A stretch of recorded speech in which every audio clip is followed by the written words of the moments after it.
C'est de la mer qu'on l'aperçoit le mieux. Depuis 600 ans, la tour Solidor est la gardienne de la baie de Saint-Malo. À la verticale de la plage de Saint-Servant, elle surveille le moindre mouvement. Pour les pilotes de la navette du port, c'est un repère familier. Elle fait partie du paysage malouin. C'est vraiment quelque chose qu'on connaît. Quand on arrive à Saint-Servant, c'est une des premières choses qu'on voit.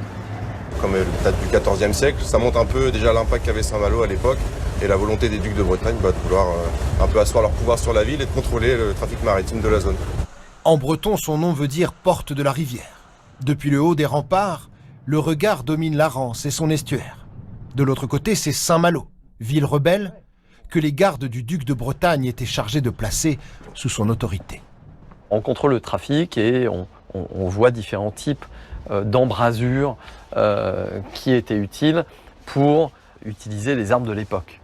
Et on projetait soit des flèches, soit des munitions en plomb ou en pierre.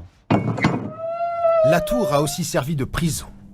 Sur ses portes, les gravures des captifs anglais, leurs bateaux jamais loin de leur nom. Puis elle fut un musée dédié au Cap Ornier. Aujourd'hui, Saint-Malo est candidate pour son acquisition, mais impossible d'assumer seule les rénovations. Et à quel prix? Rien ne filtre du secret des négociations. Il faut intégrer les coûts de restauration et d'entretien pour trouver un accord avec l'État. Donc pour l'acquérir gratuitement, disons.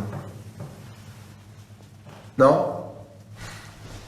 En ce moment, au rez-de-chaussée, une exposition d'objets de Scandinavie, d'Espagne ou de Chine retrouvés près de la tour témoigne de la place de Saint-Malo dans le commerce mondial au XVIIe siècle. Mais pour accueillir du public dans tout l'espace, il faudrait sécuriser les 104 marches, rendre les étages accessibles aux personnes à mobilité réduite et améliorer l'isolation.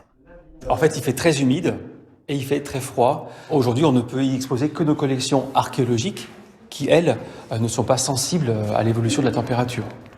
Ces Malouins, en tout cas, sont enthousiasmés par l'idée d'y retrouver un musée et fourmillent d'idées. L'histoire des corsaires, faire la différence d'ailleurs entre les corsaires et les pirates, enfin voilà, retrouver toute l'histoire de Saint-Malo. Il faudra encore quelques mois pour être fixé sur le destin de Solidor. Austère tour militaire, devenue emblème de la cité corsaire.